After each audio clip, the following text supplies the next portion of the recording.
शिवाय। ॐ नमः शिवाय। ॐ नमः। শ্রাবণ মাস মানেই মনটা যেন একটু অন্যরকম। এই দেখো ঝলমলে আকাশ, আর এখন আমি বজ্রপাত দিচ্ছি। এখন কিন্তু বাইরে টিপ টিপ করে বৃষ্টি হচ্ছে। আমার শ্রাবণ মাসটা সত্যি ভীষণ ভালো লাগে।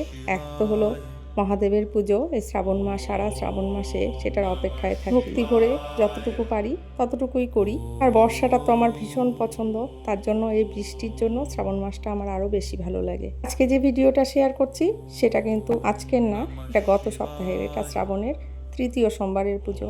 পুজোর সময় ভিডিওটা করেছিলাম, কিন্তু আর ভিডিওটা আপলোড করাই হয়নি। সংসারের নানা ব্যস্ততা, তার থেকে বেশি হলো আমি একটু অসুস্থ, তাই অত বড় ভিডিও ভয়েস ওভার করাটা ভীষণ কঠিন হয়ে যাচ্ছিল। তাই তো আজ আর পারলাম না। আর তাছাড়া আজকে সোমবার ভেবেছি পুজো করতে পারবো কি পারবো না, কিন্তু মহাদেবের কৃপায় আজকের পুজোটাও আমি করেছি। সেটা আমি আগামীকাল আপলোড করব। আর তোমরা তো আগেই দেখেছো দ্বিতীয় সোমবারে আমি কিভাবে বাবার স্নান বা অভিষেক করাই, সেটা বারবার বলার প্রয়োজন নেই, দেখলেই বুঝতে পারবে।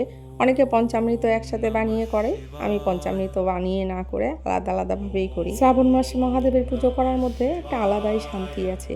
সে পুজোর আয়োজন যতই হোক না কেন, সেটা ছোট হলেও মনের শান্তিটা কিন্তু অনেক বড়। আমি খুব সামান্য আয়োজন করেই মহাদেবকে অভিষেক করাই। শত ব্যস্ততায়ও যদি মহাদেবের অভিষেক করাতে না পারি, সোমবারের পুজোটা করতে না পারি, মনটা কিন্তু ভীষণ খারাপ লাগে। দেখো পঞ্চামৃত দিয়ে অভিষেক করিয়ে এবার আমি দুধ দিয়ে করছি সবার লাস্ট। এরপর আমি করেছি বেদানার রস দিয়ে অভিষেক করিয়েছি, আর করেছি অশ্বগন্ধা চন্দন দিয়ে। তোমরাও তো অনেকেই করিয়েছো, তা আমিও তাই করিয়েছি। আর এই ভিডিওটা আসলে শেয়ার করার মানে হলো যে আমার কাছে এটা স্মৃতি।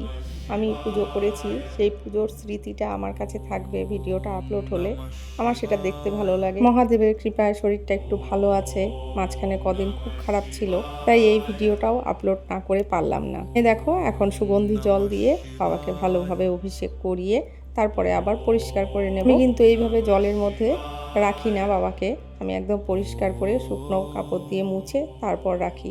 বাবার মাথায় চন্দন পরানোর নিয়ম তো তোমরা জানো হয়তো, যদি না জেনে থাকো আমার কিন্তু একটা ভিডিও আছে, সেটা দেখে তোমরা জেনে নিতে পারো কোথায় ফার্স্ট চন্দন পরাতে হয়, কোথায় কোথায় পরাতে হয়।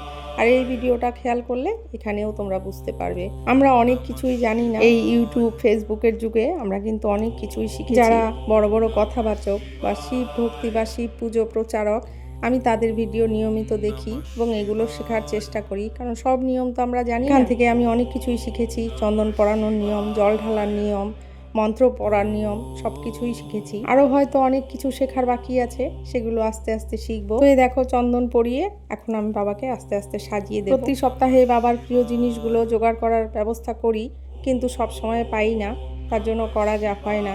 তো এই সপ্তাহে পেয়েছি ধূত্র ফুল, গোলাপ ফুল, সব কিছুই পেয়েছি। সাথে যেটা পেয়েছি সেটা হলো বেল। বেলটা তো জানোই বাবার খুবই পছন্দের, একটা বেল পাতা আর একটা বেল দিলেই বাবা কিন্তু সন্তুষ্ট। তো আমি প্রতি সপ্তাহেই 11টা করে বেল পাতা দেওয়ারই চেষ্টা করেছি। আর বেল পাতার মধ্যে আমি যেটা ওম লিখে তারপরে বেল পাতাটা অর্পণ করেছি, আর সাথে 5 রকমের ফল যেটা দিতে হয় সেটাই দিয়েছি। সামান্য কিছু আয়োজন করেছিলাম, সেরকম কিছু করিনি। আর প্রথম সপ্তাহে তো আতপ চাল দিয়েছি, দ্বিতীয় সপ্তাহে গোটা তিল, কালো তিল, এরপর তৃতীয় সপ্তাহে যেটা দিতে হয়েছে সেটা হলো কাঁচা মুগ ডাল। আর আমি প্রতি সপ্তাহেই বাবার মাথায় অল্প দূর্বা দিই। পরিবারের সবার দীর্ঘায়ু ও মঙ্গল কামনা করে আমি দূর্বাটা নিবেদন করি। এই তো দেখো সামান্য আয়োজন, এবার আমি আরতি করে নেব। মহাদেবের কাছে একটাই প্রার্থনা করি, সবার ঘরে শান্তি থাকুক, সবার মনস্কামনা পূর্ণ হোক, সবাই সুস্থ থাকুক। সবাই বলো হর হর মহাদেব, ওম নমঃ শিবায়। পুজো করতে আমি ভীষণ ভালোবাসি। ঠাকুরের কাছে একটু নিশ্চিন্তে বসে কিছুক্ষণ দুদণ্ড নাম করা, ঠাকুরের নাম করা, একটু প্রার্থনা করা, এটা যেন একটা আলাদাই শান্তি। তোমরা হয়তো আমার ভিডিও দেখলে বুঝবে যে আমি পুজো পার্বণটা কিন্তু করি।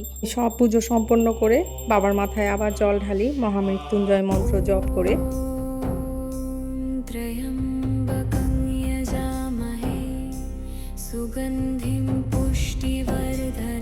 সারাদিন উপোসের পর রাতের খাবার আমার এটা।